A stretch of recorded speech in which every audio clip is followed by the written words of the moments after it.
सनातन का सुसमाचार क्या है? परमेश्वर प्रकाशित वाक्य 14 में संदेशों के साथ 3 स्वर्गदूतों का वर्णन करता है। वे क्या हैं? बाइबल एक अहम चेतावनी देती है जो इन सवालों का जवाब देती है, जो भविष्य के लिए एक अद्भुत आशा प्रदान करता है। क्या आप इस संदेश को जानना नहीं चाहेंगे? मैं स्वागत करती हूँ आपका बाइबल की भविष्यवाणियों को खोलना। इस अध्ययन में एक अंतर्राष्ट्रीय महामारी का उदय, ब्रेकिंग न्यूज के बारे में कोरोना वायरस, वैश्विक राजनीतिक का ध्रुवीकरण, कुप्रबंधन और भ्रष्टाचार, विनाशकारी प्राकृतिक आपदाएं, ऑस्ट्रेलिया में झाड़ी की आग आने वाली घटनाओं का चेतावनी हो सकती है दुनिया भर में। इस सब का क्या मतलब है? भविष्य में क्या है? आप अंतर्राष्ट्रीय वक्ता कैमी ऑटमैन ऑनलाइन बाइबल भविष्यवाणियों में जवाब के लिए एक यात्रा पर शामिल हो जाइए। दुनिया भर में अपनी यात्रा में वह वास्तविक जीवन के संघर्षों का सामना करने के लिए सामने आप शामिल हों। बाइबल भविष्यवाणी के लिए कैमी ऑटमैन में शामिल हो। वो बताती है कि बाइबल की भविष्यवाणी कैसे पहले से कहीं ज्यादा तेजी से पूरी हो रही है। नमस्ते, मेरा नाम कैमी है। ऑनलाइन बाइबल भविष्यवाणियों के लिए मुझसे जुड़ने के लिए धन्यवाद। शायद यह आपका पहली बार देखना है। चिंता न करें, आप awr.org बाइबल पर जा सकते हैं और पिछले सभी को देख सकते हैं। इन कार्यक्रमों को सुनिश्चित करें और awr.org बाइबल पर फिर से हमारे कई दिलचस्प संसाधनों की जांच करें, या आप नीचे दिए गए लिंक पर क्लिक कर सकते हैं जहां आपको हमारे ऑनलाइन बाइबल के लिए साइन अप करने का अवसर मिला है। स्कूल एक बाइबल सवाल पूछें या हमारी टीम को प्रार्थना का अनुरोध भेजें। इसके अलावा हम सुनना पसंद करेंगे आपसे चैट में, इसलिए टिप्पणी छोड़ें या एक प्रश्न पूछें। कल रात हमने अध्ययन किया यीशु के दूसरे आगमन से ठीक पहले क्या क्या चिन्ह होगा। बाइबल हमें बताती है कि हम धर्म, राजनीति, प्रकृति में दिए गए चिन्हों द्वारा अंतिम घड़ी में जी रहे हैं, और ये चिन्ह समाज पर अद्भुत जलवायु परिवर्तन पर यीशु के आगमन की इशारा करते हैं। सबसे महत्वपूर्ण बात, यह हमें सूचित करता है कि अब यीशु के लौटने की तैयारी का समय है। इसलिए बाइबल को अनलॉक करना भविष्यवाणी एक महत्वपूर्ण सिलसिला है। मुझे आशा है आप हर एक को देखने के लिए प्रतिबद्ध होंगे। 14 बाइबल अध्ययन पर चलिए एक साथ प्रार्थना करते हैं। प्रिय स्वर्गीय पिता, प्रभु, हमें इतना प्यार करने के लिए धन्यवाद कि आपने हमें दिया, हमें तैयार करने के लिए शास्त्र में चेतावनी, हमें डराने के लिए नहीं बल्कि हमें चेतावनी देने के लिए। परमेश्वर, इसके लिए तैयार होने के लिए आपका दूसरा आगमन, क्या हम उस समय के बारे में पूरी तरह अवगत हो गए हैं जिससे हम रहते हैं और अपने मन को खोलते हैं? आज रात आपके उपदेशों के प्रति प्रभु यीशु के अनमोल शक्तिशाली नाम में आमीन। आज हम प्रकाशित वाक्य की पुस्तक में जाएंगे। इससे कई लोग एक रहस्यमय किताब मानते हैं। सदियों से कुछ लोग इसे संदेश से डरते रहे। वास्तव में कुछ ईसाई मंडलों में पुस्तकों को पढ़ने से प्रतिबद्ध कर दिया गया था, लेकिन हमें इस प्रकाशित वाक्य किताब से डरना नहीं चाहिए। इसका शाब्दिक अर्थ होता है पूरी तरह से अर्थ को खोल देना। आज रात यह संदेश एक आशा का अनावरण करेगा जैसा कि आपने पहले कभी अनुभव नहीं किया। यीशु भविष्यवाणी की इस दुनिया की अंतिम घटनाएं प्रकाशित करता है। क्या हम भरोसा कर सकते हैं कि क्या होगा? बिल्कुल दोस्तों, हमारा परमेश्वर हर एक वादा पूरी करता है। वह जल्द ही पृथ्वी पर वापस आ रहा है। पृथ्वी अपने लोगों को पुनः लेने के लिए। दर्द और अनिश्चितता की इस दुनिया में हमारे ब्रह्मांडीय बचाव के महक को महसूस करना कितना रोमांचक है। यीशु ने हमें जो अंतिम संदेश दिया वो यह है कि सुसमाचार पूरी दुनिया को उपदेश दिया जाए। जैसा कि आप देख सकते हैं दोस्तों, आज सुसमाचार सभी बाधाओं को पार करता है। रेडियो, टेलीविजन, इंटरनेट के माध्यम से प्रचार हो रहा है। परमेश्वर का वचन हर तरह से लोगों तक पहुंच रहे हैं। यह दुनिया में यात्रा करने का मेरा सौभाग्य रहा, जिससे मैंने चमत्कारी बदलावों का दस्तावेजीकरण किया। सुसमाचार द्वारा पुरुषों और महिलाओं को पाप और अपराध के बोझ से मुक्त किया। मैं देख रही हूँ कि सुसमाचार का प्रचार सारे संसार में हो रहा है। यहाँ एक कहानी है। एक सुसमाचार कितनी जल्दी फैल सकता है। आपको बता दें कि बारबी एक अफ्रीकी डच महिला थी। उसके बारे में एक अलग खेत में रहने लगी थी। उसको अपने सेल फोन पर ऑडियो बाइबल संदेश मिले। इन महत्वपूर्ण सुसमाचार की सच्चाइयों ने उनके जीवन को बदल दिया। वर्तमान तत्कालीन का पता चला कि परमेश्वर के पास दुनिया के 3 विशेष संदेश हैं। अभी हमारी पीढ़ी में अंतिम समय, क्योंकि यीशु पर उसका भरोसा और प्यार बढ़ता जा रहा था। क्या वह साझा करने के लिए मजबूर थी? अपने पूरे गांव के साथ सीख रही थी, ये जानने के बाद कि वह सत्य को नहीं छिपा सकती। वह स्वयं उसके आगे केवल एक अध्ययन था, लेकिन वह जानता था कि उसे साझा किए हुए साध गए। ग्रामीणों ने सकारात्मक रूप से जवाब देना शुरू किया। बाइबल का अधिक अध्ययन करने के लिए कहा गया, इसलिए उसके दर्जनों पड़ोसी उसके साथ एक बड़े पेड़ के नीचे उसके पास पढ़ने के लिए आए। एक दिन बारबी अपने घर में काम कर रही थी। जब उसे बाहर बहुत शोर सुना, वह हैरान हो गई। एक अपरिचित व्यक्ति उसके घर के बाहर खड़ा हुआ था। तब यह था, एक आदमी ने प्रवेश किया और खुद को ऊपर के प्रदेश में रूप में प्रवेश किया। वहां 50 फीट के साथ अपने गांव से बारबी की संपत्ति के लिए 37 मील की दूरी पर 60 किलोमीटर की दूरी तय की गई थी। उन लोगों ने सभी को ले लिया। ऊपा ने अपनी आंखों में आंसू बहाते हुए कहा, परमेश्वर उनकी सच्चाई के बारे में हम सब सीखने के लिए आए हैं। क्या आप हमारे साथ साझा करेंगे? अब पिछले 1 साल में बारबी उसके पति ड्रेसे ने अपनी संपत्ति पर एक चर्च संरचना का निर्माण किया और अब 100 से अधिक सम्मिलित होते हैं यीशु के प्रेम और शिक्षा के बारे में जानने के लिए। एक महिला की वजह से साझा करने के लिए उत्साह, उन सभी लोगों के बारे में सोचें जो प्रभु को जानते हैं। दोस्तों, परमेश्वर हमसे प्यार करता है। कितना करता है, हमारे पास उसके प्यार के सबूत हैं। तुम देखते हो उस प्रेम की सबसे बड़ी अभिव्यक्ति उसके पुत्र यीशु को भेजने में, जो स्वेच्छा से आपके लिए पाप की कीमत चुकाने के लिए इस पृथ्वी पर आया। मेरा एक पसंदीदा पाठ यूहन्ना 3:16, परमेश्वर ने संसार से प्यार किया, अपने एकमात्र पुत्र दे दिया ताकि जो कोई इस पर विश्वास करे वो नाश न हो परंतु अनंत जीवन पाए। यीशु हमारे लिए अपनी जान क्यों दिया?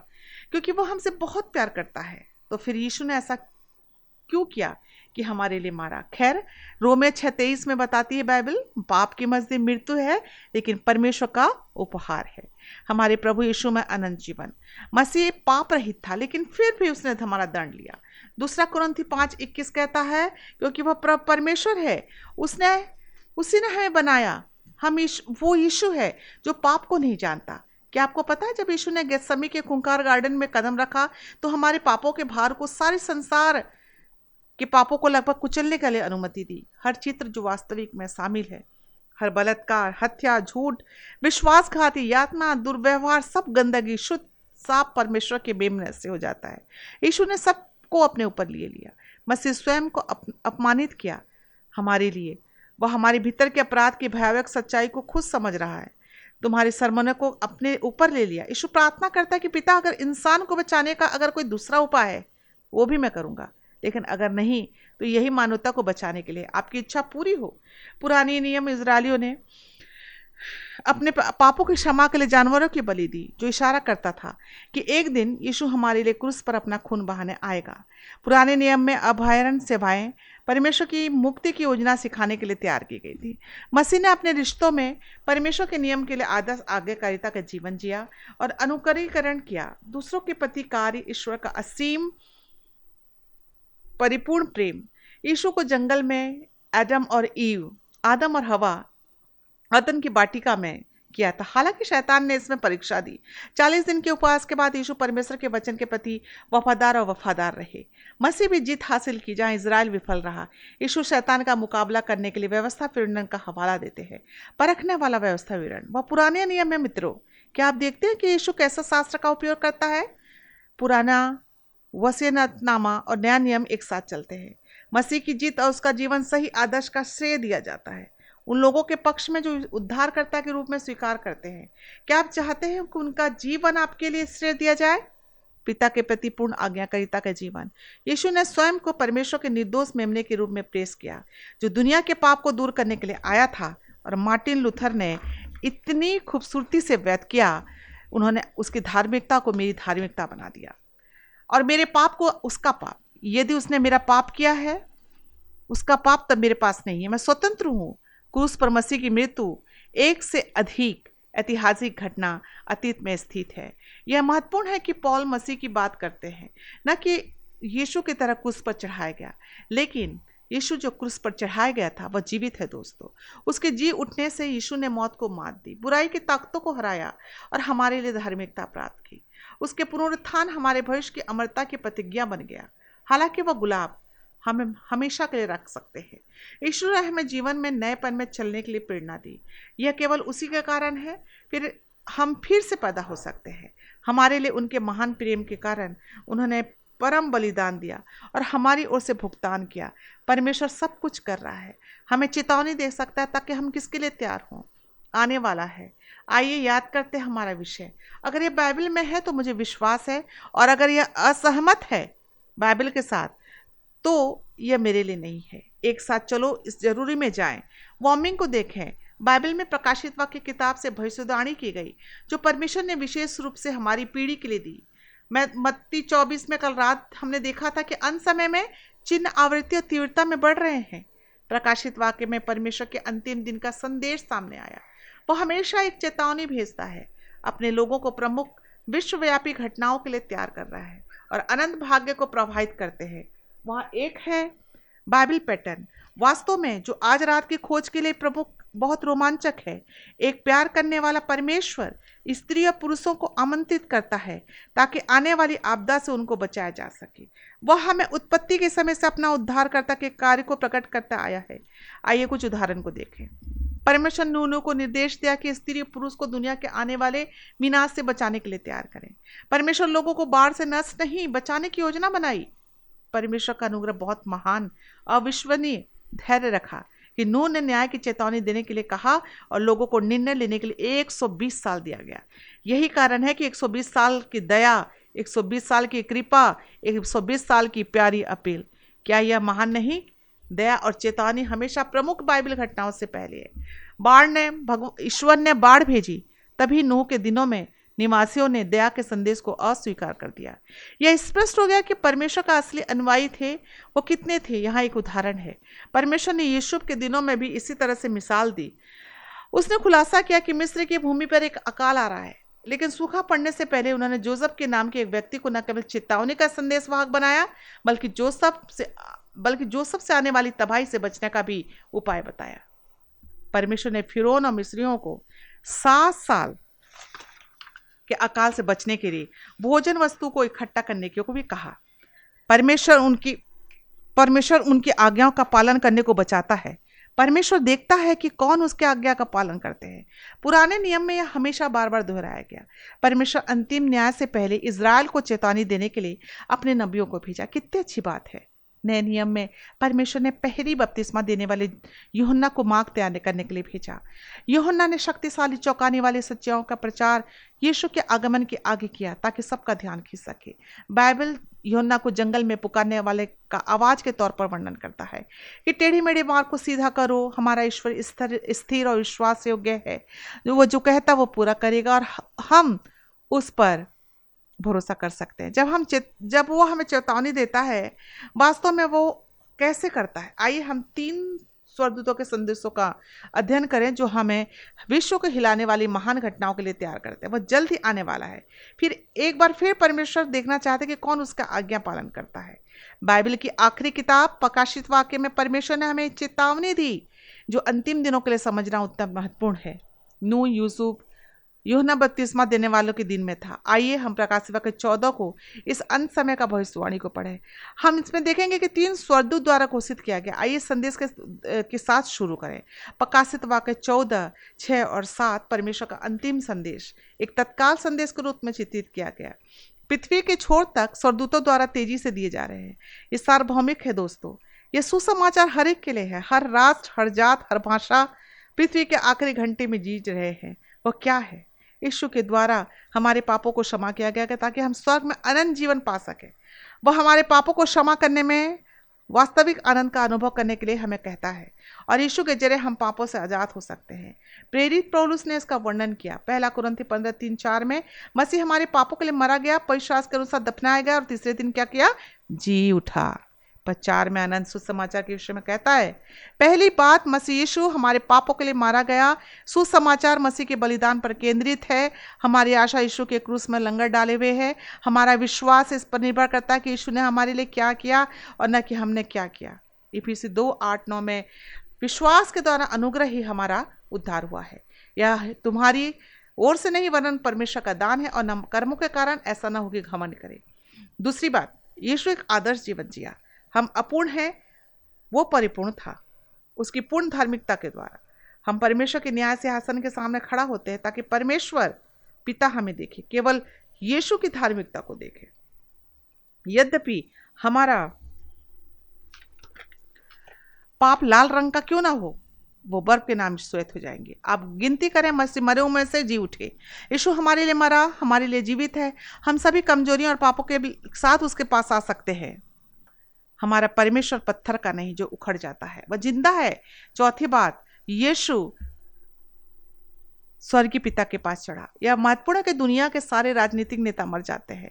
नबूकदनेस्सर मर गया, सिकंदर महान मर चुका है, सीजर, नेपोलियन, हिटलर, स्टॉलिन सभी मृत पड़े हुए हैं, लेकिन यीशु जिंदा है। वह 2000 साल पहले पिता के पास चढ़ा और इस समय स्वर्ग में है। दोस्त, वह आपका नाम जानता है, वह आपकी जरूरतों को समझता है। क्या आप जानते हैं कि वह आपका अपने व्यक्तिगत प्रार्थना सुनते हैं? उनकी सबसे बड़ी इच्छा उनके राज्य के लिए बचाना चिरस्थायी सुसमाचार यीशु है, और वह आपका उत्तर है। वह बार बार आपके पापों को माफ करता है। यीशु हमारे जीवन को बदलता है।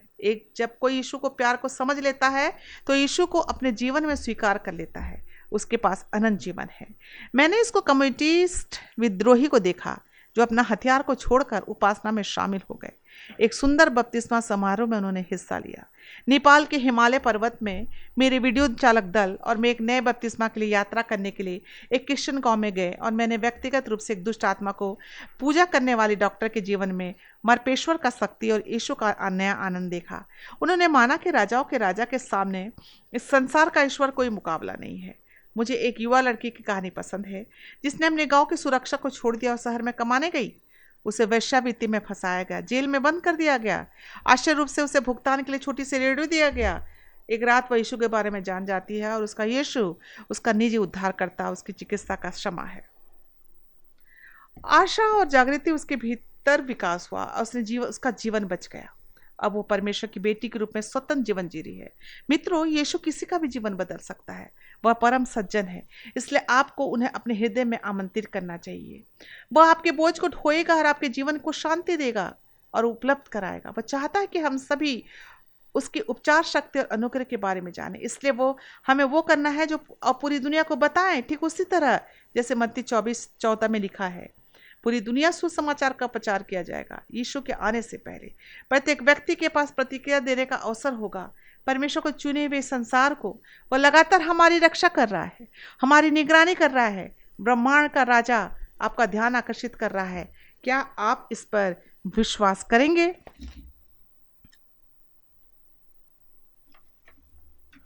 आपके साथ रहना चाहता है, वो आपके दिलों की इच्छाओं को सुनना चाहता है। जब वो आपकी समस्या कर ली, जब हमने कोई समीक्षा कर ली, क्या है अनंत जीवन का समाचार क्या है, अब हम पहले स्वर्गदूत के संदेश पे लौटेंगे। प्रकाशित वाक्य 14:7, परमेश्वर से डरो, उसके लिए महिमा दे, क्योंकि उसका न्याय का समय आ गया है। उसकी उपासना करो जिसने स्वर्ग, पृथ्वी, समुद्र, पानी के झरने को बनाया। परमेश्वर डरने का मतलब है ईश्वर से डरना, उसकी शिक्षाओं को मान को उसका सम्मान करना। सबोपदेश 12:13 कहता है, आइए पूरे मामले का निष्कर्ष सुने। ईश्वर से डरें, उसकी आज्ञा माने, क्योंकि मनुष्य का संपूर्ण कर्तव्य यही है। नीति वचन 3:1 में क्या कहता है बाइबल? मेरा बेटा, मेरी आज्ञा मत भूलना और अपने दिल में मेरी आज्ञाओं को रखे रहना। नैतिकता को खत्म होते देख परमेश्वर हमें नियम को पालन करने के लिए वापस बुला रहा है। वह अपने आज्ञाओं को रखने के लिए बुला रहा है। प्रकाश वाक्य 14:12 में परमेश्वर के अंत समय के लोगों का वर्णन किया गया। यह संतों का धैर्य है।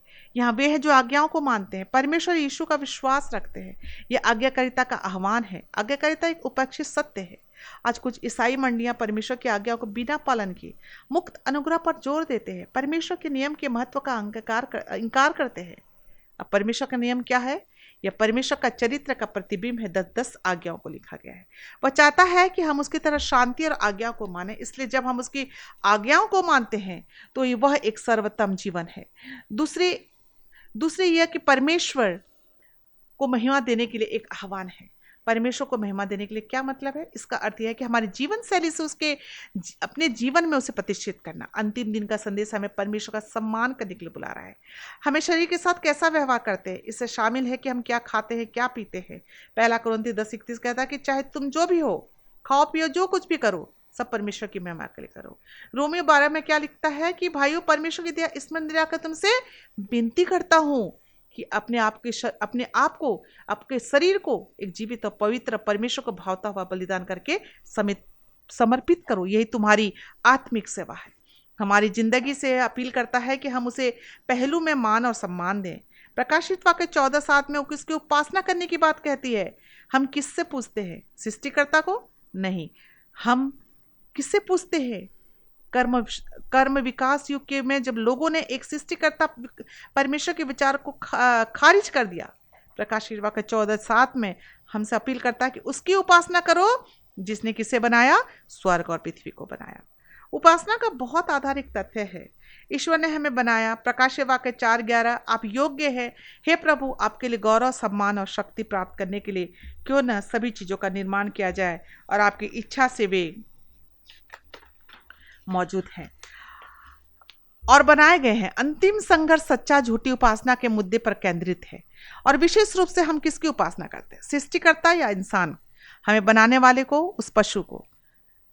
हमें बनाने वाले को या फिर उस पशु को? यह हमें परमेश्वर की वफादारी के चिन्ह को स्वीकार करने के लिए वापस बुलाता है, बजाय कि उस पशु की छाप को। पहला दूत के संदेश के माध्यम से हमने खोज की कि एक मसीह होने के नाते जीवन शैली के द्वारा ईश्वर की आज्ञाओं को पालन करना, परमेश्वर को महिमा देना।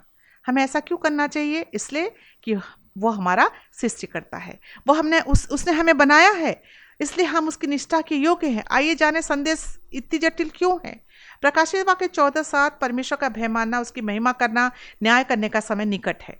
प्रकाशित वाक्य अंतिम संदेश में यह नहीं कहा गया कि परमेश्वर के न्याय का समय आएगा, नहीं, वह समय आ चुका है। क्या ऐसा हो सकता है कि हम निर्णय के समय जी रहे हैं? क्या ऐसा हो सकता है कि सभी के अंतिम दशा जल्द ही उस विकल्प से निपटने वाली है जिसे हम आज बना रहे हैं? यीशु स्वयं से आने से पहले सबका न्याय होना अनिवार्य होगा ताकि जब वो आए तो सबको इनाम मिले। प्रकाशित वाक्य हमें अंतिम चुनाव करने कहता है। प्रकाशित वाक्य 22:12 हमें यह दिखाता है कि देख मैं जल्द आ रहा हूँ, मेरा इनाम मेरे साथ है, हर किसी को उसके काम के अनुसार बदला देने के लिए। अगर यीशु आपके साथ पुरस्कारों को देने के लिए आ रहा है तो उसकी वापसी से पहले एक निर्णय होना चाहिए। प्रकाशित वाक्य 16:7 परमेश्वर सर्वशक्तिमान, सच्चे धर्मी निर्णय करने वाला है।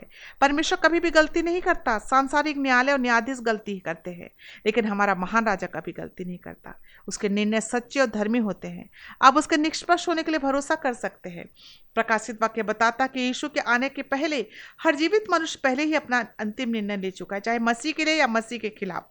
प्रकाशित वाक्य 22:11 वो अन्याय करता है, जो अन्याय करता है वो अन्याय करता रहे, और जो बुरे करता है वो बुराई करता रहे, और जो धर्मी है उसे धर्मी रहने दो, और जो पवित्र है उसे पवित्र बना रहे। प्रकाशित वाक्य के मसीह आज रात आपके लिए अपील कर रहा है। वह चाहता है कि आप बच जाएं। वो आपको अपने संदेश के मामले, वो हमेशा के लिए अपने राज में रहना चाहता है। वो आपको खोने के विचार को सहन नहीं कर सकता, और किसी भी चीज अधिक वो हमेशा के लिए राज में आपके साथ रहना चाहता है। इसलिए उन्हें प्रकाशित वाक्य 14 में आपको जरूरी संदेश भेजा है। आइए पहले स्वर्गदूत को इस महत्वपूर्ण संदेश में संक्षेप में प्रस्तुत करें। वो हमेशा के लिए सुसमाचार को स्वीकार करने, जीवन में हमेशा परमेश्वर को महिमा देने के लिए बुलाया है, और सृष्टिकर्ता की उपासना करने के लिए, और प्रतिबद्धता, आज्ञाकारिता, वफादारी के लिए ईश्वर की अपील है। इसके बाद दूसरी स्वर्गदूत सच्चाई का खुलासा करती है और सृष्टि को उजागर करती है। यह परमेश्वर का वचन कहता है प्रकाशित वाक्य 14:8। फिर इसके बाद एक और स्वर्गदूत यह कहता वह आया, गिर पड़ा, बड़ा बाबुल गिर पड़ा, जिसने अपनी कोमल पे मदिरा सारी जातियों को पिलाई। प्रकाशित वाक्य बाबुल आध्यात्मिक गड़बड़ का प्रतिनिधित्व करता है।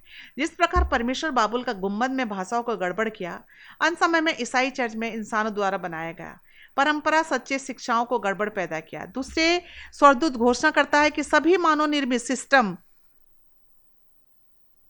को बाबुल कहा गया। परमेश्वर आज अपने लोगों को अपने पास बुला रहा है। बाइबल ईसाई धर्म की नींव है। इसने कहा यूहन्ना 17:17 में, सत्य के द्वारा उन्हें पवित्र करो क्योंकि तुम्हारा वचन सत्य है। पशु के छाप के बारे में केंद्रीय उपासना है। देखते रहो दोस्तों, क्योंकि हम बाबुल की विवरण और आने वाले समय में यीशु की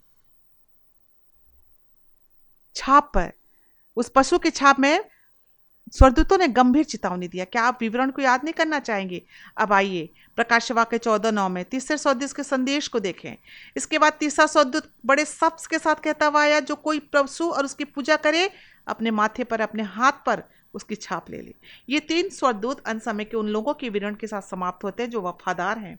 जो वफादार लोग होंगे उनका चरित्र कैसा होगा? प्रकाशित वाक्य 14:12 पवित्र लोगों का धीरज इसी में है जो परमेश्वर का आज्ञाओं को मानते हैं, यीशु पर विश्वास करते हैं। आइए संक्षेप में बताते हैं कि प्रकाशित वाक्य 14:7 एक आह्वान है सृष्टिकर्ता की सच्चाई उपासना का। प्रकाशित वाक्य 14:9 झूठी उपासना के खिलाफ चेतावनी, और प्रकाशित वाक्य 14:12 परमेश्वर के सच्चे अनुयायी को प्रस्तुत करना। दोस्तों, मुद्दा उपासना का है। परमेश्वर के पास ऐसे कई लोगों का समूह है जो उनकी सभी आज्ञाओं को मानकर उनके सृष्टिकर्ता और परमेश्वर के रूप में उपासना करते हैं। परमेश्वर अंतिम दिन में शैतान के धोखे के खिलाफ चेतावनी देता है। शैतान का मुख्य लक्ष्य परमेश्वर की आज्ञा के साथ खिलवाड़ करना। 3 स्वर्गदूत संदेश, अंतिम संदेश दुनिया के लिए एक चेतावनी है। ये संदेश सुनिश्चित करते हैं कि सभी को परमेश्वर के राज्य और शैतान का राज चुनने का मौका दिया। जब संदेश हर एक के पास पहुंच जाता है, मसीह उद्धार और अपने लोगों को लेने के लिए वापस आ जाएगा। यीशु ने हमें पहले ही सब कुछ बताया है ताकि हम गुमराह ना हो, इसलिए हम अपने संदेशों को दूसरों को भी बताएंगे। आज हर एक भविष्यवाणी के द्वारा उस सेवक, वफादार और बुद्धिमान सेवक के समान मसीह का आगमन का इंतजार कर रहा है। यह एक नम्र अपील है, पूरी तरह से परमेश्वर के सामने आत्मसमर्पण करने और उसकी सच्चाई का पालन करने के लिए है। अंतिम समय के लोगों के प्रति परमेश्वर की इच्छा क्या है कि हम उसके प्रति वफादार रहें, हम उसकी आज्ञाओं को माने, उसकी आज्ञाओं का पालन करें, अपने जीवन उसको दें। एक सुंदर सा गोरा सा एक छोटी सी लड़की, दुर्लभ बीमारी थी, जीने के लिए उसे तुरंत रक्त की आवश्यकता थी। बहुत खोज-पात पता चला कि उसके जीवित रहने की एकमात्र आशा रक्तदान प्राप्त करे। उसके जुड़िया भाई न केवल इसलिए कि भाई बहनों का खून एक है, उसने रक्त में एंटीबायोटिक था जो जूडी की जान बचा सकता था। जब डॉक्टर ब्रैड ने लड़के से पूछा कि क्या वो अपनी बहन के लिए रक्त देने के लिए सहमत है, तो शुरू में वो झिझक रहा था। उसने गहराई से सोचा, लेकिन जब डॉक्टर ने समझाया तो उसे लगा कि उसकी बहन की जान बचाने का एकमात्र तरीका था। छोटी लड़की की आंखों में आंसू थे। वो कहा हाँ, वो अपना खून देगा, और खून देने का कार्य शुरू हुआ। दोनों भाई बहन बगल में लेट गए, अस्पताल के बिस्तर पर एक दूसरे को उपचार के दौरान पकड़े हुए थे। डॉक्टर के रूप में राहत मिला। उन्होंने जूडी के चेहरे पर खुशियां वापस देखा। जब प्रक्रिया समाप्त हो गई तो युवा लड़का अचानक बहुत गंभीर हो गया। उसकी बड़ी नीली गंभीर आंखें डॉक्टर की ओर देखती थी और चुपचाप फुसफुसाती थी, सवाल है तो मैं कब मरूंगा। बहादुर निस्वार्थ भाई सोच रहा था कि अपने रक्तदान के बाद वह सचमुच अपनी बहन को बचाने के लिए अपनी जान दे देगा। अपनी जुड़वा बहन से इस बात से वो प्यार करता था कि अपनी जान बचाने के लिए बलिदान के रूप में अपनी जान देने को तैयार था। डॉक्टर को आश्चर्य हुआ और उसने तुरंत उस बालक को आश्वासन दिया, बेशक वह नहीं मरेगा, बल्कि अब दोनों जिएंगे। इसके विपरीत अब मैं कहानी बताना चाहती हूँ एक ऐसे व्यक्ति के बारे में जिन्हें स्वेच्छा से अजनबियों के लिए अपना जीवन त्याग दिया। क्या इस समझ से बाहर है कि हमारा यीशु राजा है जो स्वेच्छा से अपनी और मेरे लिए मरा? सूली पर आखिर क्या मारा? वास्तव में इसका क्या अभिप्राय है? क्रूस पर प्यार का वह सुंदर निर्विवाद प्रदर्शन सभी के लिए, यहाँ तक उसके दुश्मन के लिए भी अपना प्राण दे दिया। यीशु साबित करता है कि अपने जीवन से अधिक परमेश्वर हर इंसान से प्यार करता है।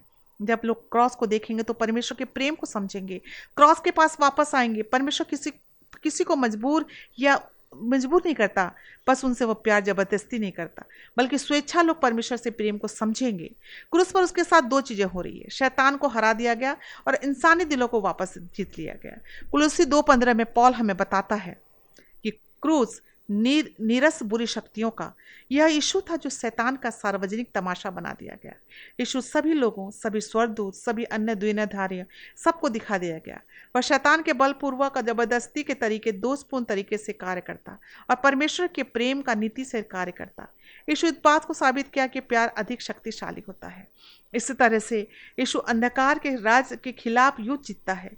यह इस प्रकार परमेश्वर का चरित्र और राज आखिरकार में विजय प्राप्त करता है। यह वही चीज है जिसे मैं प्यार करता हूं। मशवर किसी को जबरदस्त नहीं करता। लेकिन शैतान का राज जबरदस्त पर आधारित है।